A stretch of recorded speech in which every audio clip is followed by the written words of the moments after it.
रहीम अस्सलाम वालेकुम नादरीन, आप यूट्यूब चैनल देख रहे हैं। मैं इमरान खान हूँ। पाकिस्तान की सियासत में भी अजीबोगरीब लतीफ़े चल रहे हैं।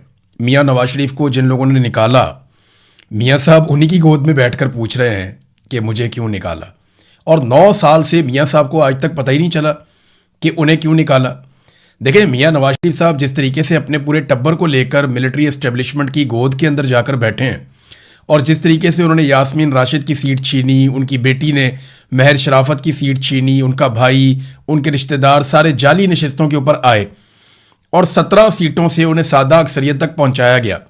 फिर जिस तरह पाकिस्तान तहरीक इंसाफ की मखसूस नशिस्तों के ऊपर माले गनीमत समझ के शब खून मारा गया, ये सारा कुछ करने में मियाँ नवाज शरीफ, आसिफ अली जरदारी दोनों पार्टनर हैं और ये पार्टनर इन क्राइम है। पाकिस्तानियों के साथ आज तक जो कुछ भी हुआ ये सारा इन्होंने तो किया। आप मुझे बताएं ना, कौन सा एक आईपीपी है जो इमरान खान साहब लाए और लाकर उन्होंने लगाया और उसमें कमीशन खाया हो और वो पैसा आज कौम को देना पड़ रहा हो? मुझे बताएं ना, कौन सा आईपीपी है जो इमरान खान तो डैम बना रहा था जिससे इंतहाई सस्ती बिजली बनती है। ये आईपीपी ज्यादातर नवाज शरीफ लेकर आए, उसके बाद पीपल्स पार्टी लेकर आई, फिर परवेज मुशर्रफ लेकर आए। तो ये तीनों मिलकर इस तरह के रेंटल पावर मंसूबे लेकर आए या आईपीपीज लेकर आए जिन्होंने कौम की जड़ों को खोखला कर दिया। आज पाकिस्तानी वफाकी वजीर के कहने के मुताबिक जो 100 रुपया देता है बिजली के बिल में, उसमें 75 रुपए इनके किए किराए का देता है, यानी कैपेसिटी पेमेंट्स का देता है 75 रुपए। कैपेसिटी पेमेंट वो पेमेंट है जो बिजली आपने खरीदी नहीं, बनाने वाले ने बनाई नहीं, लेकिन उसके पैसे आपने दे दिए। मिसाल के तौर पे एक मिस्त्री आता है और वो आपको आकर कहता है कि जनाब मेरी कैपेसिटी है कि मैं ये दीवार आपकी 3 दिन में बना दूंगा और मैं आपसे 10,000 रुपये लूंगा। 3 दिन के बाद जो है वो दीवार 75% बनी नहीं और वो आपसे 10,000 रुपये मांग रहा है।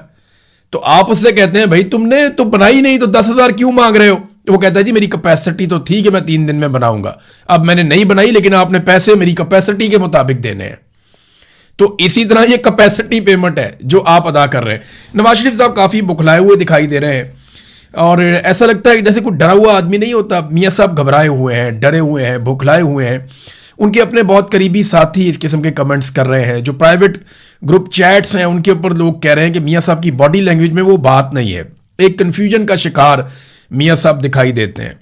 इनकी बॉडी लैंग्वेज, इनके अल्फाज का चुनाव उनका साथ नहीं दे रहा। चेहरे के तासुरात मियाँ साहब का साथ नहीं दे रहे। वो कहना कुछ और चाह रहे होते हैं, कह कुछ और रहे होते हैं। सच बोलना चाहते हैं, बोल नहीं पाते। शिकवा करना चाहते हैं, वो भी नहीं कर पाते। तो मियाँ साहब एक ऐसे सियासी मोड़ पे आकर खड़े हो गए जहां पे उन्हें फैसला करना पड़ेगा, या इक्तदार या इज्जत और सियासत। अगर तो सियासत करनी है इज्जत के साथ तो फिर इक्तदार को मियाँ साहब को लात मारनी पड़ेगी और पाकिस्तान की मिलिट्री एस्टेब्लिशमेंट के सामने अपना सीना करना पड़ेगा, जैसे इस वक्त इमरान खान साहब ने किया हुआ है। आज मियाँ साहब कहें जी कि हम पाकिस्तान को मिलिट्री एस्टेब्लिशमेंट की सियासत से पाक करते हैं और जरदारी साहब से इसके बारे में बात करें, तो मैं आपको गारंटी करता हूं कि इमरान खान फौज के साथ खड़ा नहीं होगा, क्योंकि इमरान खान ने माजी करीब में यह बात साबित भी की है। अब नूरा कुश्ती इस वक्त चल रही है गिलगित बल्तिस्तान में। एक कहता है जी 2000 मेगावाट बिजली बनाना हमारे बाएं हाथ का काम है, दूसरा कहता है जी अगर बाएं हाथ का काम है तो तूने बनाया क्यों नहीं? भाई सवाल यह पैदा होता है कि जो तुम लोगों ने मंसूबे लगाए, कौम उसका अभी तक खर्चा उठा रही है। जिस किस्म के आईपीपी या पावर प्लांट्स तुम लोगों ने लगा दिए पाकिस्तान में, कौम बिल दे देकर कौम की कमर टूट गई है। इजाफी बिजली पैदा कर दी है और वो भी लोगों को फराहम नहीं कर रहे, लोड शेडिंग हो रही है। ये जितनी तबाही आज तक हुई है ना पाकिस्तान में, उसके लिए ज्यादातर जो माशी तबाही के लिए जिम्मेदार हैं वो दोनों पॉलिटिकल पार्टीज हैं और फिर एस्टेब्लिशमेंट है। इन्होंने मिलकर पाकिस्तान में सारी की सारी मुआशी तबाही की है और नूरा कुश्ती का इनका मॉडल बहुत पुराना है। ये हमेशा से आपस में नूरा कुश्ती करते हैं, पहले एक आता है फिर दूसरा आता है और इसी तरह ये सिलसिला चलता रहता है।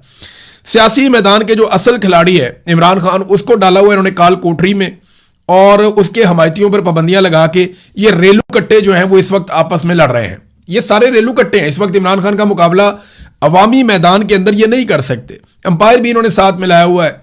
तो जब इमरान खान है ही नहीं तो फिर आप बड़ा जलसा करें, छोटा जलसा करें, इससे फर्क क्या पड़ता?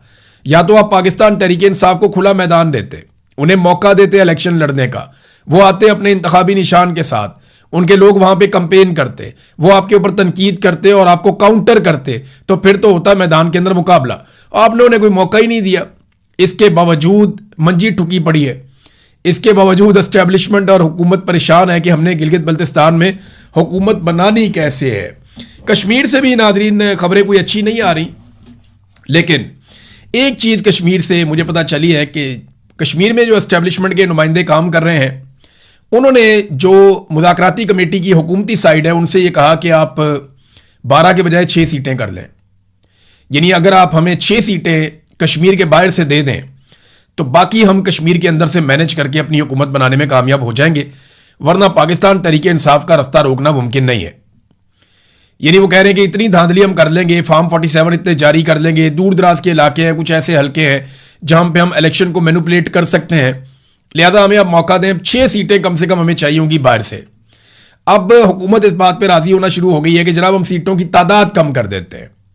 ये वो महाजरीन की सीटें हैं जिनकी बुनियाद के ऊपर मिलिट्री एस्टेब्लिशमेंट कश्मीर के अंदर हमेशा से अपनी कठपुतली हुकूमत कायम करती आई है और इस मरतबा भी अपनी हुकूमत कायम करना चाहती है।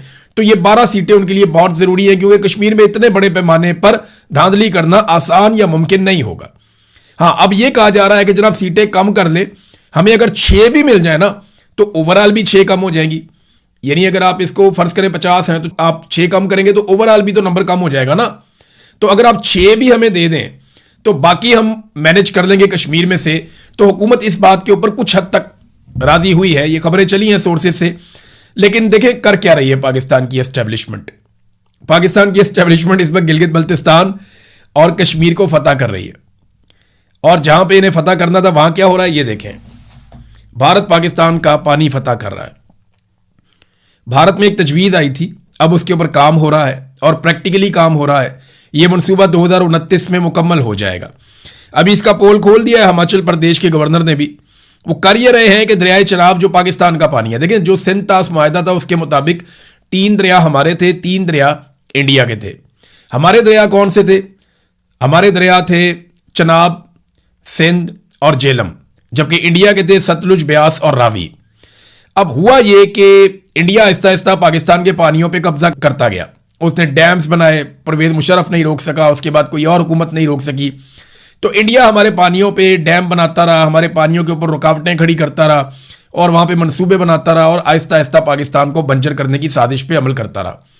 अब दरियाए चनाब जो एक बहुत बड़ा जरिया है पंजाब में ज़मीनों को सैराब करने का, हमारे बहुत सारे इजला ऐसे हैं जो खुश्क हो जाएंगे अगर इन्होंने कहीं चनाब और इसका पानी रोक दिया, चनाब का पानी कहीं बदल दिया। तो दरियाए चनाब से ये पानी निकालकर दरियाए ब्यास में मुंतकिल करने जा रहे हैं इंडियन सरजमीन के ऊपर। और ये सारा काम वो करने जा रहे हैं एक ज़ेरे ज़मीन वाटर वे के ज़रिए से। कोई टनल बनाएंगे, सुरंग बनाएंगे और उसके ऊपर काम हो भी रहा है। कोई 9 किलोमीटर का इसका फासला बताया जा रहा है कि यहाँ से पानी को दरियाए चनाब से निकालेंगे और लाखों क्यूसेक पानी यहाँ से शिफ्ट कर देंगे, मिलियंस ऑफ क्यूसेक्स पानी यहाँ पे शिफ्ट कर देंगे दरियाए चनाब से निकालकर दरिया ब्यास में, और फिर पाकिस्तानी जो है वो प्यासे रहेंगे, पाकिस्तानी ज़मीनें बंजर होंगी। और ये प्रैक्टिकली इसको कर रहे हैं। 2029 में इन्होंने इसको मुकम्मल कर लेना है। इंडिया नहीं, उसका दावा है। अब एस्टेब्लिशमेंट की तवज्जो यहाँ होनी चाहिए थी। वो आज़ाद कश्मीर और गिलगित बल्तिस्तान की हुकूमतें फतह करने पर लगे हुए हैं। ठीक है, जिसकी जो तरजीहात हैं उसको वो मिल जाएगा। इंडिया इस वक्त पानी हासिल करना चाहता है, हमारी एस्टेब्लिशमेंट हुकूमत हासिल करना चाहती है।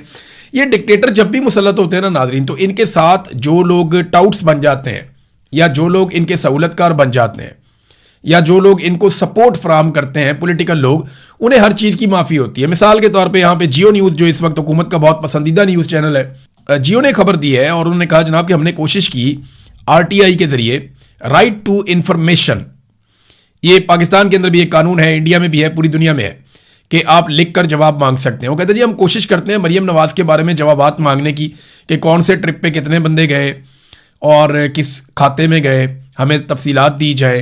तो हमें कहीं से पंजाब हुकूमत कोई तफसीलात देती नहीं है। यानी ये आइन को और कानून को नहीं मानते, ये बताते ही नहीं है।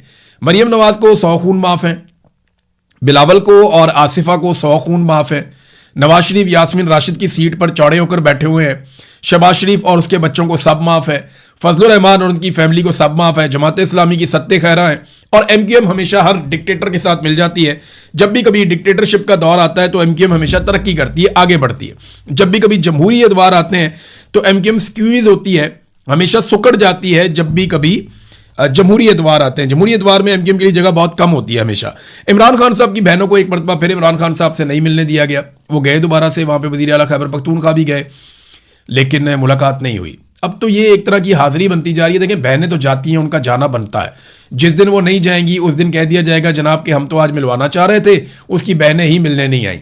और जब वो नहीं जाएंगी तो खबरें भी ये चलाई जाएंगी, इमरान खान को उसके खानदान ने भी तनहा छोड़ दिया, आज उसके साथ कोई नहीं रहा, उसकी बहनें भी मिलने नहीं आई। मुझे पता है ना ये खबरें चलाई जाएंगी, तो बहनों को तो जाना ही है। सुहेल अफरीदी साहब भी वहां पे चले जाते हैं, वहां जाके बैठते हैं, तो ये हाजिरी लगाने वाला ही मामला है। देखिए, मुलाकात तब तक नहीं होनी या एस्टेब्लिशमेंट पे प्रेशर तब तक नहीं डलना जब तक कि आप लाखों नौजवानों को इकट्ठा नहीं करेंगे। सुहेल अफरीदी साहब के बारे में हर वीलॉग में मैं एक बात कहता हूं, मेरा कोई उनसे कोई झगड़ा नहीं है, लेकिन देखिए उनके पास एक मौका था, उनके पास एक शानदार मौका था, एक लोगों के अंदर एनर्जी आई थी, लोगों ने तवक्को बांध ली थी उनसे, वो लाखों नौजवानों को इकट्ठा करके सबके मुंह बंद कर सकते थे और वो एस्टेब्लिशमेंट को उस जगह पे ला सकते थे जहां पे एस्टेब्लिशमेंट उनके साथ खुद बैठकर बात करने पर और उनको इंसाफ देने पर राजी हो जाती कि ठीक है जी, हम बीच में से निकलते हैं। ये वो कर सकते थे, लेकिन वो इस रास्ते पे चले नहीं, बदकिस्मती से, और उन्होंने एक कदम भी नहीं बढ़ाया जो इमरान खान साहब ने स्ट्रीट मूवमेंट का कहा था, उस तरफ वो नहीं बढ़े। बहरहाल सुहेल अफरीदी ने एक स्टेटमेंट दिया बजट के हवाले से, उन्होंने धरने की धमकी दे दी है कि जनाब हम धरना देंगे। देखिए, अभी वो वजीर आला है खैबर पख्तूनख्वा के, अगर पार्लियामेंटेरियन जाके कौमी असम्बली के बाहर धरना भी दे देंगे तो क्या बजट रोक लेंगे? ये बजट तो पास हो जाएगा, आराम से पास हो जाएगा। पीपल्स पार्टी और PMLN ने बजट पास करना है, उन्होंने ताखीर क्यों की है? अभी बजट की डेट आगे लेकर चले गए। ताखीर इसलिए की है कि सारे के सारे फंसे हुए हैं गिलगित बल्तिस्तान के इलेक्शन में। वहां से इलेक्शन जब एस्टेब्लिशमेंट इनको जितवा देगी तो ये पहुंचेंगे वापस इस्लामाबाद, एस्टेब्लिशमेंट इनको इलेक्शन जितवाएगी और ये एस्टेब्लिशमेंट और IMF की मर्जी का बजट पास करवाएंगे पीपल्स पार्टी और PMLN मिलकर। यही सौदेबाजी है सियासत की, और इन्होंने हमेशा सौदेबाजी ही की है। बजट के ताखीर होने की एक वजह और भी बताई जा रही है, वो ये है कि हुकूमत कुछ और कानून साजी भी करना चाहती है, जिसके बाद IMF के साथ मिलकर ये हुकूमत अवाम का खून ज्यादा बेहतर अंदाज में और ज्यादा आसानी से नचोड़ सकेगी। तो ये जनाब कुछ कानून साजियां करनी है, इस वजह से थोड़ी सी ताखीर भी हो गई है। अब आ जाए नाजरीन कुछ बैनुल अक़वामी खबरों की तरफ।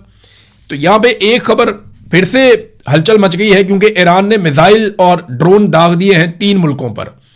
एक इराक के कुछ इलाके हैं, वहां पे ड्रोन दागे गए हैं, और ये कुर्द इलाके हैं जहां पे उनकी एक आज़ादी की मूवमेंट भी चल रही है, और यहां पे इन्हीं एरियाज में कुछ अमेरिका का और इसराइल का इन्फ्लुएंस भी है। दूसरा, इन्होंने ईरान ने मिसाइल और ड्रोन जो दागे हैं आलमी मीडिया के मुताबिक वो कुवैत पर दागे हैं और बहरीन पर दागे हैं, और जो इंटरसेप्टर्स हैं वो इनको रोकने की लगातार कोशिश कर रहे हैं। बहुत सारे जो ईरानी हथियार हैं उनको हवा में तबाह किया जा रहा है, और ईरान ने पूरी एक लहर चलाई है मिसाइलों की और ड्रोन्स की इन 3 कंट्रीज की जानिब।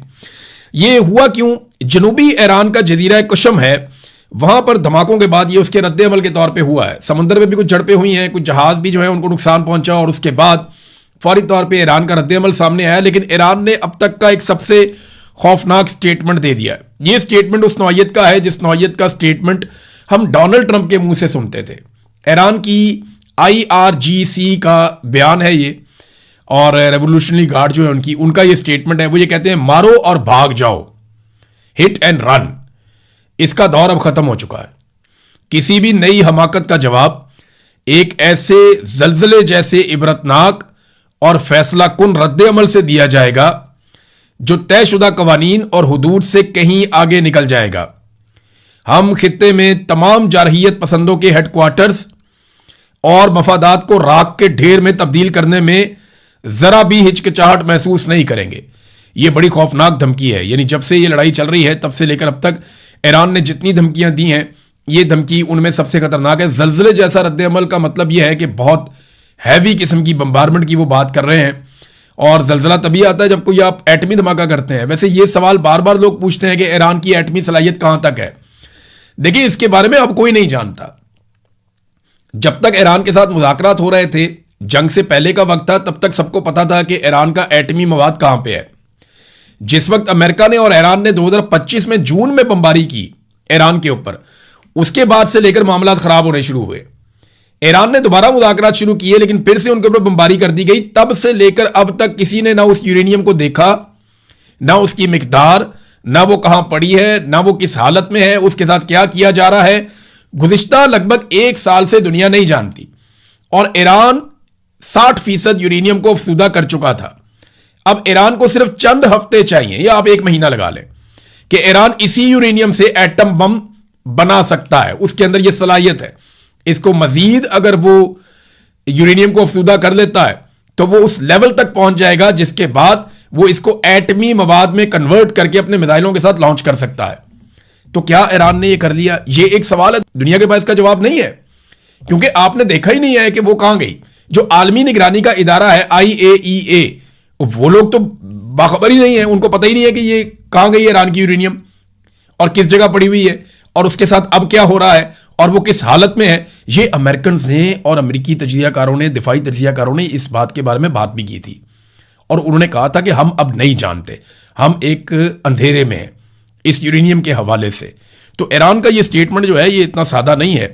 मार्को रूबियो ने इस जंग के बाद पहली मरतबा अमेरिकी सेनेट के सामने स्टेटमेंट दिया। एक तो बात उन्होंने गलत की, गलत बयानी का उन्होंने मुजाहरा किया। एक बात पे उन्होंने कहा जी कि ईरान में हमने हथियार फराहम नहीं किए और हम इसके खिलाफ हैं कि ईरान के रजीम को तब्दील करने के लिए वहाँ लोगों को हथियार दिए जाएं। मगर डोनाल्ड ट्रंप ने माजी करीब में खुद एक स्टेटमेंट दिया था जिसमें उन्होंने कहा था कि उन्होंने हथियार फराहम किए लेकिन वो काम नहीं हो सका, बल्कि उन्होंने कुर्दों से शिकवा भी किया कि हमने उन्हें हथियार दिए और उन्होंने उन हथियारों को उस मकसद के लिए इस्तेमाल नहीं किया। तो मैंने वो वीलॉग भी किया था कि डोनाल्ड ट्रंप के साथ प्रैंक हो गया, कुर्दों ने हथियार ले लिए अमेरिकन से लेकिन उन हथियारों को उस मकसद के लिए इस्तेमाल नहीं किया कि ईरान में रजीम तब्दील किया जाए। मार्को रूबियो ने कहा कि इसराइल को और अमेरिका को काफ़ी कामयाबी मिली है। और एक और बात जो उन्होंने की जो बहुत इंपॉर्टेंट है कि ईरान पर पाबंदियां आबना हुर्मुज के खुलने के बाद भी ख़त्म नहीं की जाएंगी। ये इंपॉर्टेंट है। अभी मुतालबा सबसे बड़ा यही है ना, एक तो आपने हुर्मुज को खोलो और दूसरा जो जौहरी मामला हैं उनके ऊपर हमारे साथ मुज़ाकरात करो। तो इसके बावजूद वो कह रहे हैं जी कि हम ईरान के ऊपर से पाबंदियां ख़त्म नहीं करेंगे। अगर ईरान ने जौहरी हथियार बना लिए तो वो शुमाली कोरिया की तरह हो जाएंगे, वो इसराइली रियासत को तबाह कर देंगे और आप उनके जौहरी हथियारों की वजह से उनका कुछ भी नहीं कर सकेंगे। ये बात तो ठीक है। देखें, शुमाली कोरिया एक कमज़ोर मुल्क था और उसके ऊपर भी हमला होना था और उसकी तबाही जो है वो पक्की थी कि उनको बहुत बुरी तरह मार पड़नी थी, लेकिन उन्होंने एटमी धमाका कर दिया। अब जब से उनके बाद एटम बम बना है उसके बाद से वो मिसाइल बनाते हैं तो उनका कोई कुछ बिगाड़ नहीं पा रहा। शुमाली कोरिया को बाहर से मारना, फौजी ताकत के जरिए ज़ेर कर लेना अब ये मुमकिन नहीं रहा। तो इसी तरह मार्को रूबियो कह रहे हैं कि अगर ईरान ने एटमी धमाके कर दिए या एटमी तजर्बा कर लिया तो उसके बाद जब चाहेगा वो इसराइल को तबाह कर देगा और खित्ते के अंदर जो बालादस्ती है वो अमेरिका की ख़त्म हो जाएगी। फिर ईरान के ऊपर अटैक करना कोई ऑप्शन नहीं रहेगा। तो नाज़रीन, ये स्टेटमेंट्स हैं और ये चीज़ें मैंने आपके सामने रख दी। अब तक के लिए इतना ही। अपना ख्याल रखिएगा, अपने इस चैनल का भी। अल्लाह हाफ़िज़।